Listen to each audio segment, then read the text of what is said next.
कविता के परिवार और विधायक कुलदीप सेंगर के परिवार के बीच क्या दुश्मनी थी, यह अलग बात है, लेकिन बलात्कार का मामला गंभीर है। अगर कुलदीप सेंगर विधायक न होते तो क्या पुलिस ऐसा ही व्यवहार करती? हकीकत तो यह है कि कुर्सी पर बैठने के बाद नेता खुद को बादशाह से कम नहीं समझता। राजनीति में किसी भी तरह के षड्यंत्र से लाभ लेने वाले लोगों की कभी कमी नहीं रहती। नेता को अपना विरोध कभी पसंद नहीं आता। ऐसे में करीबी से करीबी लोग भी दुश्मन बन जाते हैं। राजनीतिक लोगों पर आरोप भी लगते रहते हैं। कभी कभी इन आरोपों में सच्चाई भी होती है। अपनी पावर के गुरूर में कुछ नेता ऐसा काम कर बैठते हैं जो उनके गले की फांस बन जाता है। बलात्कार जैसे मुद्दे बेहद संवेदनशील होते हैं। अगर ऐसी घटनाएं साजिशन होने लगें तो असल घटनाओं पर यकीन करना भी मुश्किल हो जाएगा। उत्तर प्रदेश के उन्नाव जिले में लड़की के बलात्कार और उसके पिता की हत्या से राजनीति का क्रूर चेहरा बेनकाब होता है। जरूरत इस बात की है कि साजिश का पर्दाफाश हो और पीड़ित को न्याय मिले। सच्चाई साबित होने से षड्यंत्र बेनकाब होगा और आगे ऐसे मामलों को रोकने में मदद मिलेगी। उत्तर प्रदेश की राजधानी लखनऊ से यही कोई 56 किलोमीटर दूर उन्नाव जिले के माखी गांव का मामला कुछ ऐसा ही है। कविता के पिता और दोनों चाचा 15 साल पहले विधायक कुलदीप सेंगर के बेहद करीबी हुआ करते थे। गांव में कुलदीप के घर से कुछ घर छोड़कर उनका भी मकान बना हुआ है। कविता की 3 बहनें और एक भाई है। एक ही जात की होने के कारण आपसी तालमेल भी अच्छा था। दोनों परिवार एक दूसरे के सुख दुख में शामिल होते थे। आसपास में घनिष्ठ संबंध थे। दोनों ही परिवार माखी गांव के सराय थोक के रहने वाले थे। कविता के ताऊ सबसे दबंग किस्म के थे। कुलदीप सेंगर ने युवा कांग्रेस से अपनी राजनीति शुरू की। चुनावी सफर में कांग्रेस का सिक्का कमजोर था तो वह सन 2002 में विधानसभा का पहला चुनाव बहुजन समाज पार्टी के टिकट पर लड़े और उन्नाव के सदर विधानसभा सीट से विधायक बन गए। कुलदीप सेंगर ने युवा कांग्रेस से अपनी राजनीति की शुरुआत की। चुनावी सफर में कांग्रेस का सिक्का कमजोर था तो वह सन 2002 में विधानसभा का चुनाव बहुजन समाज पार्टी के टिकट पर लड़े और उन्नाव की सदर विधानसभा सीट से विधायक बन गए। कुलदीप के विधायक बनने के बाद कविता के घर वालों के साथ कुलदीप का व्यवहार बदलने लगा। अब वह उस परिवार से दूरी बनाने लगे थे। इसकी अपनी वजह भी थी। जहां पूरा समाज कुलदीप को विधायक जी कहने लगा था, वहीं कविता के ताऊ कुलदीप को नाम से बुलाते थे। कुलदीप ने अपनी छवि को बचाने के लिए इस परिवार से दूरी बनानी शुरू की। कविता के पिता और उनके दोनों भाइयों को लगा कि कुलदीप के भाव बढ़ गए हैं, उसमें घमंड आ गया है। वह किसी न किसी तरह से उनको नीचा दिखाने की कोशिश में लगे रहे। इसका नतीजा यह हुआ कि उनके बीच मनमुटाव बढ़ता गया। जब आपस में दुश्मनी बढ़ने लगी तो विरोध भी इस दरार को चौड़ा करने में लग गए। एक तरफ जहां कविता का परिवार कुलदीप का विरोध कर रहा था, वहीं कुलदीप अपना राजनीतिक सफर आगे बढ़ाते गए। कुलदीप सिंह सेंगर का नाम उन्नाव जिले की राजनीति से उठकर राजधानी लखनऊ तक पहुंचने लगा। बार बार की जीत ने विधायक कुलदीप सेंगर के हौसले, सत्ता के साथ संतुलन बनाए रखना कुलदीप भी सीख गए थे। अपने स्वभाव और ताकत से वह चुनाव जीतने का पर्याय बन चुके थे। ऐसे में वह दल बदल भी करने लगे। कुलदीप ने सन 2007 का विधानसभा चुनाव समाजवादी पार्टी के टिकट पर बांगरमऊ विधानसभा क्षेत्र से जीता और 2012 में इस पार्टी से भगवंत नगर विधानसभा क्षेत्र से विधायक चुने गए। कुलदीप की पत्नी संगीता सेंगर भी उन्नाव में जिला पंचायत की अध्यक्ष बन गई। उस समय उन्नाव जिले को महिला सशक्तिकरण की मिसाल भी कहा जाता था, क्योंकि वहां जिला पंचायत अध्यक्ष ही नहीं, डीएम और एसपी की कुर्सी को भी महिला अधिकारियों ने संभाल रखा था। 3 बार के विधायक कुलदीप सिंह को उम्मीद थी कि अखिलेश सरकार में उन्हें मंत्री पद मिलेगा, पर ऐसा नहीं हुआ। इतना ही नहीं, कुलदीप सेंगर को जब लगा कि उन्हें पार्टी में दरनिकार किया जाने लगा तो वह व्यथित होकर उन्होंने सपा छोड़ दी और भारतीय जनता पार्टी में शामिल हो गए। 2017 का विधानसभा चुनाव उन्होंने भाजपा के टिकट पर लड़ा और विधायक बने। बांगरमऊ विधानसभा क्षेत्र से विधायक बन जाने के बाद उनकी भाजपा के वरिष्ठ नेताओं तक अच्छी पहुंच हो गई। अब उनका कद भी बढ़ गया था। उधर विधायक कुलदीप सिंह सेंगर और कविता के परिवार की रंजिश गहरी होती गई। उन्नाव जिले की पहचान दबंगों वाली है। माखी गांव को आसपास क्षेत्र के गांव से संपन्न समझा जाता है। यहां कारोबार भी दूसरे की अपेक्षा अच्छा चलता है। कविता के ताऊ पर करीब 1 दर्जन मुकदमे माखी और दूसरे थानों में कायम थे। करीब 10 साल पहले उन्नाव शहर में भीड़ ने ईंट पत्थरों से हमला करके कविता के ताऊ को मार दिया था। कविता के परिवार के लोगों ने इस घटना का जिम्मेदार विधायक कुलदीप को ही ठहराया था। तब से दोनों परिवारों के बीच दूरी और बढ़ गई। कविता के ताऊ मौत के बाद उसके चाचा उन्नाव छोड़कर दिल्ली चले गए। वहां उन्होंने अपना इलेक्ट्रिक वायर का बिजनेस स्टार्ट कर दिया। उन पर करीब 10 मुकदमे थे। गांव में अब कविता के पिता अकेले रह गए थे। उनके ऊपर भी 2 दर्जन मुकदमे कायम थे। कविता और विधायक कुलदीप सेंगर के परिवार में दुश्मनी का खतरनाक मोड़ जून 2017 में आया, जब कविता और उसके परिवार ने विधायक कुलदीप सेंगर पर बलात्कार का आरोप लगाया। जानकारी के अनुसार जून 2017 में राखी नामक महिला कविता को लेकर विधायक कुलदीप के पास गई, जहां विधायक ने उसे बंधक बनाकर उसके साथ बलात्कार किया। बलात्कार का आरोप विधायक के भाई और साथियों पर भी लगा। घटना के 8 दिन बाद कविता औरैया जिले के पास मिली। कविता और उसके पिता ने इस बात की शिकायत थाने में की। जब पुलिस ने 3 आरोपी युवकों को जेल भेज दिया। पुलिस ने घटना में विधायक का नाम शामिल नहीं किया। कविता और उसका परिवार विधायक का नाम भी मुकदमे में शामिल कराना चाहते थे। 1 साल तक कविता और उसका परिवार विधायक के खिलाफ गैंग रेप का मुकदमा लिखाने के लिए उत्तर प्रदेश के गृह विभाग से लेकर उन्नाव के एसपी तक भटकता रहा। इसके बाद भी विधायक के खिलाफ एफआईआर नहीं हुई।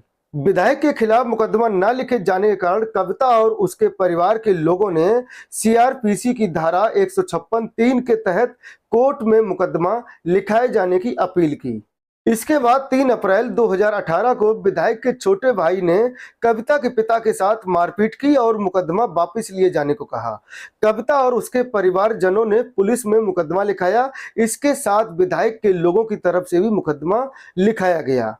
पुलिस ने क्रॉस एफआईआर लिखी, पर एक तरफा कार्रवाई करते हुए केवल कविता के पिता को ही जेल भेज दिया। विधायक पक्ष के लोगों से पुलिस ने पूछताछ तक नहीं की।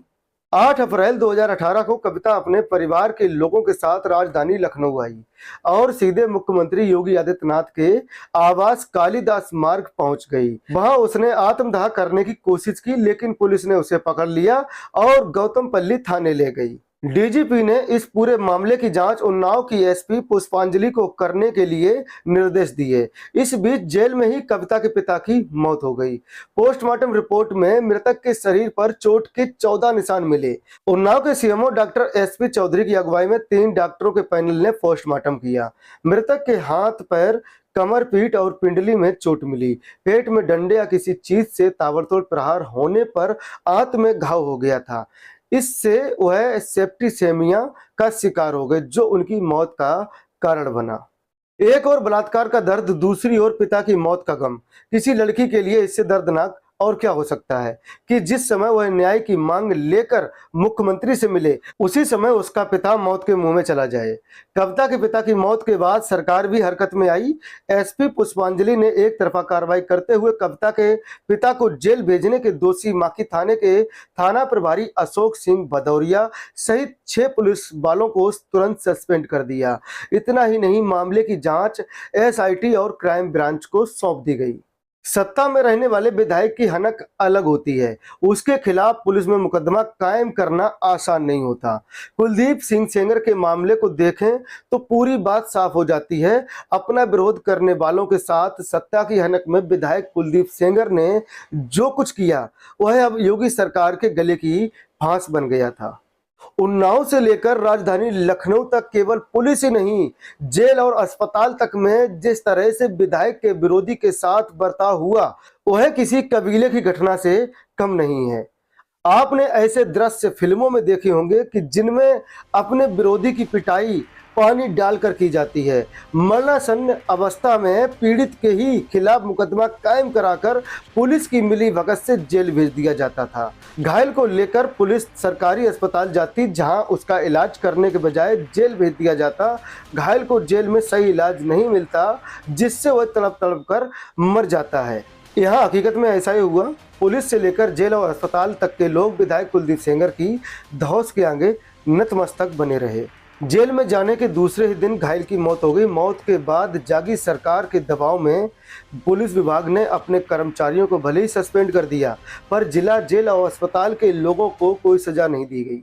अपना दामन बचाने के लिए उत्तर प्रदेश सरकार ने पूरे मामले की जांच के लिए एसआईटी बना दी है। विधायक के भाई अतुल सिंह सेंगर को मारपीट के मामले में गिरफ्तार भी कर लिया गया था। मामला मीडिया द्वारा उछालने के बाद 12 अप्रैल 2018 को विधायक कुलदीप सिंह सेंगर और सहयोग देने वाली महिला राखी के खिलाफ धारा 363, 366, 376, 505 और पॉस्को एक्ट में मुकदमा लिखा गया। कविता के पिता की मौत के बाद पूरा मामला हाई वोल्टेज ड्रामा में बदल गया। हाई कोर्ट ने मामले का स्वतः संज्ञान लिया। पूरे घटनाक्रम को देखें तो इसमें विधायक की धौंस पता चलती है। रेप कांड की शिकार कविता ने जिस राखी नाम की महिला के साथ विधायक के घर जाने की बात कही थी, उसने नया खुलासा करते हुए बताया कि यह कविता विधायक से पहले उसके बेटे पर भी रेप का आरोप लगाकर जेल भिजवा चुकी है। कविता के साथ रेप की सच्चाई जो भी हो, पर उसके पिता की पिटाई और मौत के मामले में विधायक और उनके करीबी लोगों के खिलाफ तमाम सबूत मिल रहे थे। कविता के पिता की जेल में मौत के बाद उत्तर प्रदेश की राजनीति गर्मा गई। विपक्षी दलों में समाजवादी पार्टी से लेकर कांग्रेस तक ने सरकार पर आरोप लगाने शुरू कर दिए। खुद विधायक कुलदीप सिंह सेंगर मुख्यमंत्री योगी आदित्यनाथ से मिलने आए। मुख्यमंत्री ने विधायक से मुलाकात नहीं करके विधायक को यह संदेश दिया कि वह पुलिस जांच में सहयोग करें। सरकार की सख्ती के बाद कविता के पिता से मारपीट के आरोपी विधायक के भाई अतुल सिंह को पुलिस ने गिरफ्तार कर लिया था।